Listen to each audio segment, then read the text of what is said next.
After my grandmother passed away, I was shuttered between my mother, who had moved to Milwaukee, and my father in Nashville. Because I didn't know either one, I struggled to develop strong roots or a connection with my parents. My mother worked as a maid for $50 a week in Fox Point on North Shore of Milwaukee, doing what she could to care for 3 children. There was no time for nurturing. I was always trying not to bother her or worry her. My mother felt distant, cold to the needs of this little girl. All of the energy went to keeping her head above water, surviving. I always felt like a burden, an extra mouth to feed. I rarely remember feeling loved. From as early as I can remember, I knew I was on my own. What I learned from talking to so many victims of traumatic events, abuse, or neglect is that after absorbing these painful experiences, the child begins to ache. A deep longing to feel needed, validated, and valued begins to take hold. As these children grow, they lack the ability to set standards for what they deserve. And if that lack is not addressed, what often follows is a complicated, frustrating pattern of self-sabotage, violence, promiscuity, or addiction. This is where the work begins. The work to excavate the roots that were put down long before we had the words to articulate what was happening to us. Dr. Perry has helped open my eyes to the ways in which powerful, frightening, and isolating sensory experiences that last mere seconds or are endured for years can remain locked deep in the brain. Yet, as our brains develop, constantly absorbing new experiences while continuing to make sense of the world around us, every moment builds upon all the moments that came before. I have always felt the truth of saying that the acorn contains the oak. And through my work with Dr. Perry, I know this to be true. If we want to understand the oak, it's back to the acorn we must go. 217 episodes of the Oprah Winfrey Show focused on sexual abuse. And I saw a profound through line for most victims, including myself.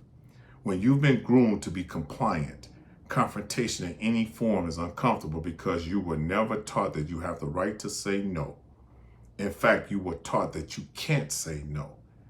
The sense that you aren't deserving enough to set your own boundaries have been stolen from you.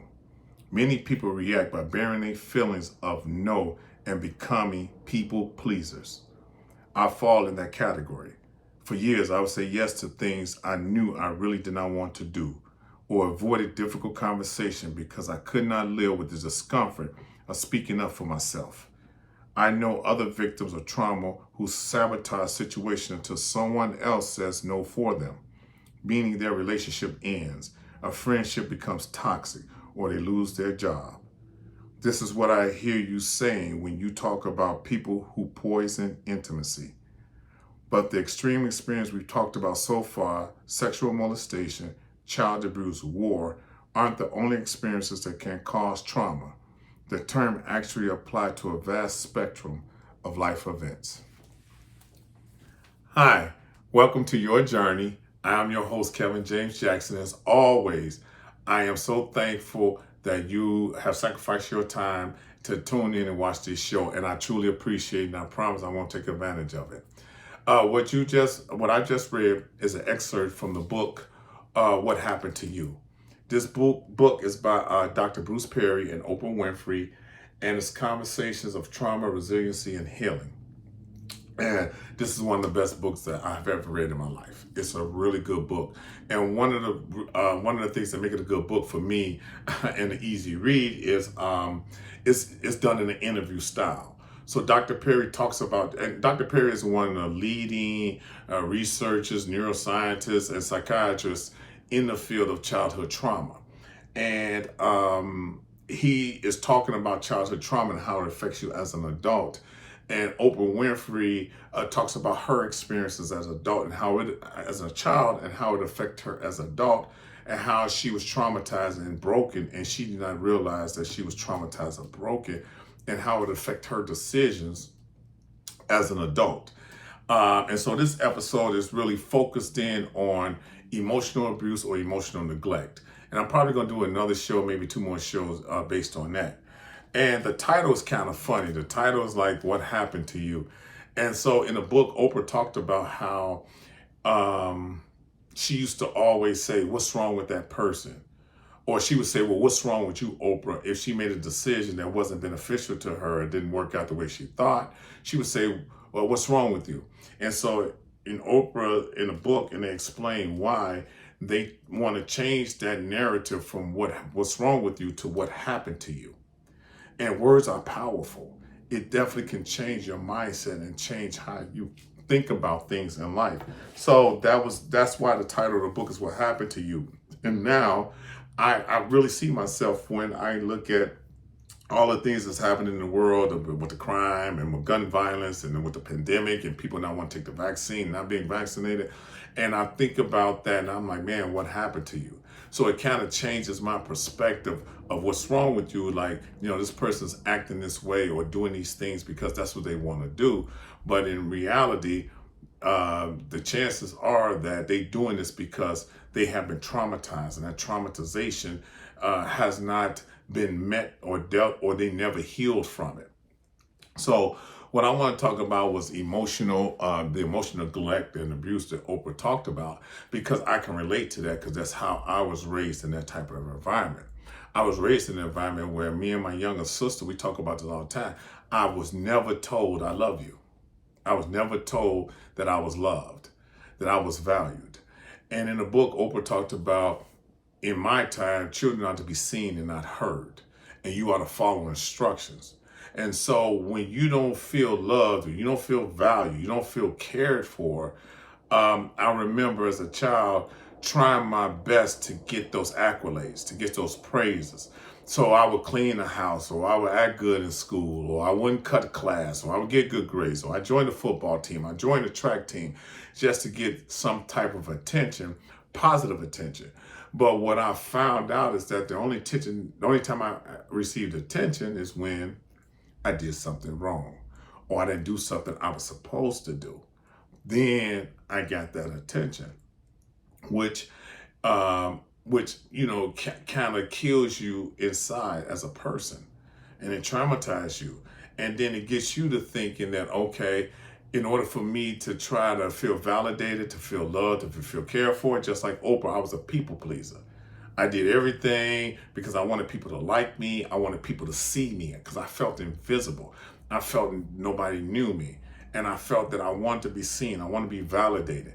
And so I was a people pleaser. I always said yes to everything, even things I did not want to do, because I felt that that person would like me, or person would want me to be around. So sometimes it turned me into, not sometimes, but it turned me into a giver, right? I'm always giving. And I didn't mind giving. I didn't mind doing things because I felt that just somebody calling me, and even when they called me, they were only calling and asking for something that made me feel good and made me feel wanted and made me feel needed. But what happens when you're a giver, you're emptied out, and then you have nothing else to give, and you still feel unloved, and you still feel like, well, this is not the true me. This is not my true self. This is not the person I would want to be. I can't reveal myself. So you feel like you can't say no. Now, Oprah talked about the no aspect of it. But for me, the no aspect is, if I say no, I know I'm not going to see that person again. I know I'm not going to hear from that person.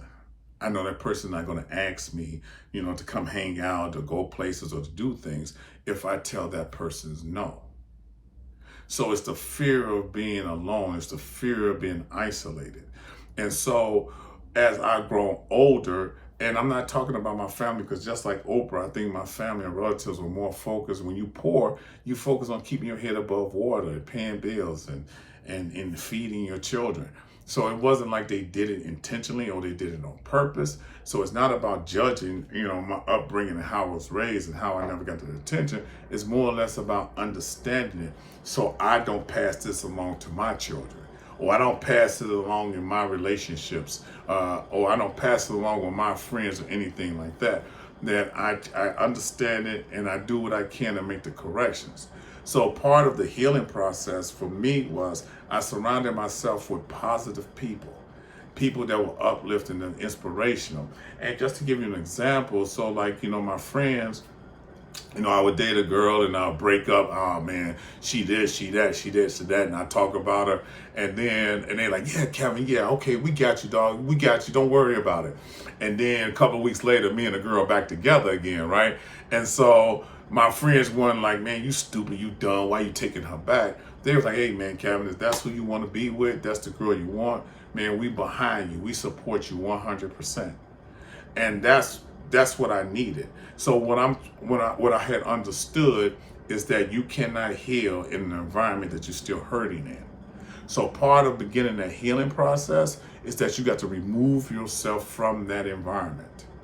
And then you could begin the healing process. And sometimes it may be hard.